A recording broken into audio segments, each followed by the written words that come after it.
जो opposition unity है, opposition unity भी एक उसके ऊपर भी प्रश्न चिन्ह लगा हुआ है। इस समय बिहार, मुझे लगता है कि बिहार इलेक्शन के लिए जो आने वाला समय में होने वाला है नेक्स्ट ईयर, बिहार इलेक्शन को लेकर जो है कांग्रेस पार्टी या अपोजिशन इस समय ज़्यादा डेस्परेट दिखते हैं। सर, आपने देखा होगा कि राहुल गांधी अक्सर चुनावों से हर बार नहीं, वो पूरे 5 साल उतने एक्टिव नहीं रहते हैं, लेकिन चुनाव के वक्त बेहद एक्टिव हो जाते हैं। ये कांग्रेस को लेकर, ये पूरी राहुल गांधी नहीं, पूरा कांग्रेस का यही हाल है। जी हाँ, मैं आपको बताऊं कि गुजरात एक उनके लिए जो है कांस्टेंट पेन है, क्योंकि गुजरात में 30 साल से जो है कांग्रेस पार्टी जो है सत्ता से बाहर है और बीजेपी की प्रयोगशाला होते हुए वहाँ से जो है जिस तरह से बीजेपी आगे बढ़ी पूरे देश में छा गई है, तो वो उनके लिए कांस्टेंट थॉर्न है। पेन जो है हमेशा उनको देता है, जो टीस हमेशा महसूस होती है। देखिए, चुनाव और चुनाव के बाद इलेक्शन कमीशन और चुनाव प्रक्रिया पर कई तरह के सवाल उठाए जा रहे हैं विपक्ष के द्वारा। फिलहाल जो कल आपने देखा लोकसभा में, राहुल गांधी ने एक बहुत बड़ा मुद्दा उठाया। मुद्दा था कि वोटर आईडी यानी वोटरों की वोटर लिस्ट में यानी वोटरों का बढ़ जाना। उन्होंने कहा कि महाराष्ट्र में अचानक इतने वोटर कैसे बढ़ गए। ये तमाम प्रकार के सवाल उठाए जाते हैं। इसके बाद और खासतौर पर ईवीएम को लेकर भी सवाल उठते हैं, वीवीपैट से मिलान को लेकर सवाल उठते हैं। इसके बाद आज चुनाव आयोग ने एक बड़ी बात कही है। उन्होंने कहा है कि सभी दल आएँ और अपने सुझाव दें। 30 अप्रैल तक का समय दिया गया है और उन्होंने कहा है कि 30 अप्रैल तक आप सभी अपने सुझाव दें कि चुनाव कैसे कराए जाए, प्रोसेस में क्या सुधार हो सकते हैं। अरुण सर मेरे साथ हैं इस पर चर्चा करने के लिए। सर, चुनाव आयोग ने कह दिया है कि भैया आइए और अपनी बात यहाँ पर रखिए। क्या यहाँ पर चुनाव आयोग का जो नज़रिया है इसे देखने को लेकर क्या चाह रहा है चुनाव आयोग? देखिए, चुनाव आयोग ने बहुत पॉजिटिव सी बात एक तरह से देखा जाए तो मूव किया है, क्योंकि जब भी ये सब वीवीपैट हो या फिर जो आप वोटर्स लिस्ट की बात हो, कंट्रोवर्सी की बात हो, तो चुनाव आयोग हमेशा तैयार रहा है वो जानकारी शेयर करने के लिए। तो उस दृष्टि से देखा जाए तो चुनाव आयोग ने बहुत एक तरह से देखा जाए तो सीजन बात कही है कि साहब आपको कोई परेशानी है तो बहुत ट्रांसपेरेंट तरीके से आइए, अपनी बात कहिए। इसके पहले भी आपने देखा होगा कि वीवीपैट का मामला उभरा था, जिसमें था कि वो और जो पर्चियों का डिफरेंस और वोटर जो वोट कर रहे हैं उसका डिफरेंस हो सकता है। इस बात को भी उन लोगों ने जो है एक तरह से इस शंका को भी निर्मूल किया था अपोजिशन के साथ में बैठ के। लेकिन मैं बताऊं कि ये जो अपोजिशन जो बार बार इस तरह की बातें करता है, जो हमारे यहाँ की फुल प्रूफ प्रणाली है, सिस्टम है, उसको डिफ्यूज करने की जो कोशिश है वो पॉलिटिकल ज़्यादा लगती है। उसमें जो अपोजिशन का जो विपक्ष लगातार सवाल उठा रहा है कि भैया जो इतने वोटर कैसे बढ़ गए लिस्ट में, इतने नाम अचानक आपने 6 साल में कुछ जो राहुल गांधी डेटा बता रहे थे कि 6 साल में 5 साल में आपने इतने लाख दिए और 5 महीने में फिर उससे ज़्यादा संख्या आपने उस लिस्ट में नए वोटर जुड़ गए। तो इलेक्शन कमीशन ने उसे लेकर जवाब नहीं दिया है, लेकिन आज उन्होंने कहा है कि सुझाव दें। देखिए, मैं एक बात कहूँगा आपसे कि हमारे यहाँ देखिए जो सिस्टम है उसमें आप एक सुप्रीम कोर्ट एक अलग सी अथॉरिटी है, जो सेपरेशन और पार्स में आप देखेंगे जो हमारे यहाँ कॉन्स्टिट्यूशनल का जो ढांचा है उसमें एक जुडिशरी है, एग्जीक्यूटिव है और लेजिस्लेचर है।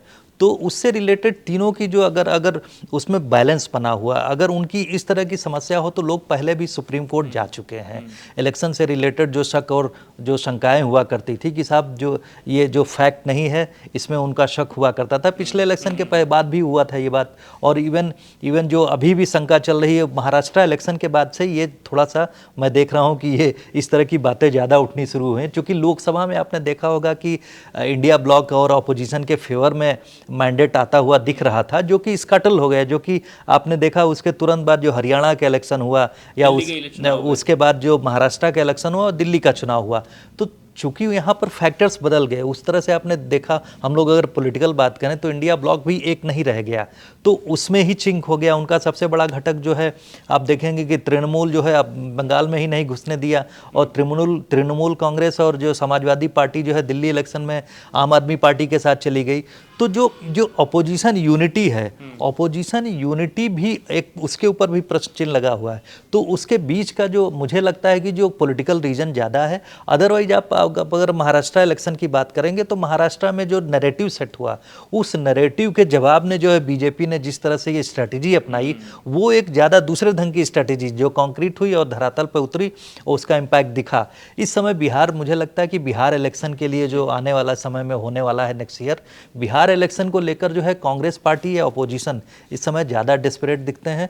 तो उनको लगता है कि अगर हम इसको पर्ची पे यानी रेट्रोस्पेक्टिव इफेक्ट में ले जाएंगे, उस तरह से कि पर्ची के जरिए ये करवा लें। तो हमारे यहाँ अगर हम लोगों ने इतना इवॉल्व करके एक फुल प्रूफ सिस्टम इवॉल्व किया है तो उसके ऊपर क्वेश्चन मार्क लगाना और उसकी स्थिति को हटा के पीछे जाने की बात मुझे नहीं समझ में आती। तो इसलिए अपोजिशन अगर इस तरह की बात करता है, या राहुल गांधी और जिस तरह से कल वो लोग जाके स्पीकर से मिले और इलेक्शन कमीशन का ये स्टेटमेंट आया, तो बहुत सीजन मुझे लगता है कि एक स्टेटमेंट है। और ऑपोजिशन को खुल के, या फिर यूँ कहिए कि मैंने जैसे कहा कि सुप्रीम कोर्ट की शरण में जाके फिर से पिटीशन फाइल करनी चाहिए अगर अभी भी शंका है। जबकि मुझे लगता है कि इलेक्शन कमीशन जैसा जिस तरह से इवॉल्व किया है हमारे देश में, वो एक ज़बरदस्त जो समय के साथ में जो एवोल्यूशन है। सर आपने देखा होगा कि राहुल गांधी अक्सर चुनावों से हर बार नहीं, वो पूरे 5 साल उतने एक्टिव नहीं रहते हैं, लेकिन चुनाव के वक्त बेहद एक्टिव हो जाते हैं। ये कांग्रेस को लेकर, ये पूरी राहुल गांधी नहीं, पूरा कांग्रेस का यही हाल है। जी हाँ, लेकिन इस बार ऐसा नहीं है। राहुल गांधी ने गुजरात में चुनाव, अभी बहुत समय है, 2-2.5 साल का समय बचा है, और राहुल गांधी ने गुजरात में एक बड़ी एक तरीके से वहां पर बैठक की कार्यकर्ताओं के साथ। उसके बाद वो लगातार बिहार चुनाव को लेकर भी एक्टिव हो गए हैं राहुल गांधी खास तौर पर। देखिए, मैं आपको बताऊं कि गुजरात एक उनके लिए जो है कांस्टेंट पेन है, क्योंकि गुजरात में 30 साल से जो है कांग्रेस पार्टी जो है सत्ता से बाहर है, और बीजेपी की प्रयोगशाला होते हुए वहाँ से जो है जिस तरह से बीजेपी आगे बढ़ी पूरे देश में छा गई है, तो वो उनके लिए कांस्टेंट थॉर्न है। पेन जो है हमेशा उनको देता है, जो टीस हमेशा महसूस होती है। उसी सिलसिले में जो राहुल गांधी ने जो विजिट किया गुजरात, तो उन्होंने 2-3 जो फंडामेंटल रीजन्स कहा कि साहब जो कांग्रेस में भी जिस तरह से जो कांग्रेस में होते हुए कांग्रेस का साथ नहीं देते लोग ईमानदारी से, और वो लोग बीजेपी के लिए काम करते हैं, तो उन्होंने जो खुल के मंच पे से बात कही कि हमें ज़रूरत है कि ऐसे लोगों को निकाल देना चाहिए। तो मुझे लगता है कि कांग्रेस पार्टी में सर्जरी की ज़रूरत है भी, कांग्रेस पार्टी में सर्जरी की ज़रूरत है। और जो ऑर्गेनाइजेशनल लेवल पे जो है अपने काडर को अगर पुनर्जीवित करना है तो लगातार तैयारी करनी होगी, क्योंकि बीजेपी जो है एक ऐसी पार्टी इस समय मेहमत पार्टी हो गई है जो कि 24/7 एक्टिव रहती है। आपने देखा कि जो दिल्ली इलेक्शन हुआ नहीं कि उसके साथ ही जो है आपने संघ प्रमुख की जो है 1 हफ्ते की विजिट, 10 दिन की वेस्ट बंगाल की विजिट हो गई।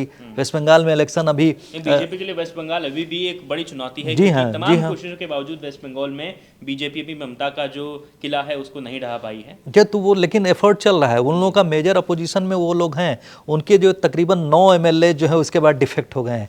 कल ही के बंगाल में भी ममता बनर्जी ने बिल्कुल आपत्ति जताई है। उन्होंने कहा कि बंगाल में भी वोटर लिस्ट में छेड़छाड़ करने की कोशिश हो रही है। ये इलेक्शन उन्होंने कहा कि मैं इलेक्शन कमीशन के बाहर धरना दे दूंगी। नहीं, तो उसमें बेहतर है कि धरना से बेहतर है कि जो कॉन्क्रीट रीजन्स हैं उनको लेके या सुप्रीम कोर्ट की तरफ जाया जाए, ताकि वो जो कारण है, अगर वाजिब रीजन है तो सबको, देश को भी पता चलना चाहिए कि ये आधार हैं जिनकी वजह से हम लोग कह रहे हैं। तो मुझे लगता है कि ये सब जो है पॉलिटिकल स्टंट न बना के रादर उसके ऊपर कॉन्क्रीट तरीके से अपोजिशन को काम करना चाहिए। ऐसा नहीं है कि सभी चीज़ें गड़बड़ हैं तो कुछ जगहों पर ममता बनर्जी लगातार क्यों जीत रही हैं। अगर डेटा फजिंग हो सकती तो बीजेपी जरूर करती, फजिंग करके जो है वहाँ पर उनको डिफीट करने की कोशिश करती। वो लोकसभा में भी नहीं हुआ। दिल्ली में आपने देखा कि दिल्ली में जो हुआ है, तो दिल्ली में जो मैं आपको इंटरेस्टिंग बताऊं कि तो 13 सीट आम आदमी पार्टी हारी, वो कांग्रेस की वजह से हारी। 13 उतने ही वोट उनके कांग्रेस पार्टी के आए। तो ऐसा नहीं, अगर फैक्ट्स को देखेंगे तो फैक्ट्स और जो रियलिटी है दोनों जो अलग अलग चीज़ें आ रही हैं। फैक्ट्स ये कह रहे हैं कि साहब जो आप प्रस्तुत कर रहे हैं इमेज उससे डिफरेंट है। तो इलेक्शन कमीशन के ऊपर प्रश्न चिन्ह उठाने से बेहतर है कि जो अपोजिशन को अपना जो है स्ट्रेटेजी अपनानी चाहिए। कमीशन ने भी उन तमाम सवालों का सीधा जवाब न देते हुए कहा कि भैया आइए एक साथ सारे सुझाव दे दीजिए, 30 अप्रैल तक का समय दे दिया है। इलेक्शन कमीशन ने सभी पार्टियों से बोला है कि आप एक निष्पक्ष चुनाव कराने के लिए आपके क्या सुझाव हैं, आप आइए और सुझाव जो पेटी है उसमें अपने सुझाव डालिए। अब 30 अप्रैल तक का समय दिया है। अब देखना यह होगा कि क्या विपक्षी पार्टियां अपने सुझाव को लेकर इलेक्शन कमीशन जाएंगी या नहीं, ये बड़ा सवाल है। इस पर जो भी अपडेट आएगा हम आप तक पहुंचाएंगे। लगातार इस पर आपकी क्या राय है, क्या जो राहुल के आरोप हैं, जो ममता बनर्जी के आरोप हैं, उनमें कितना दम है, आपको क्या लगता है, कमेंट कर जरूर बताएं और देखते रहें India.com। धन्यवाद।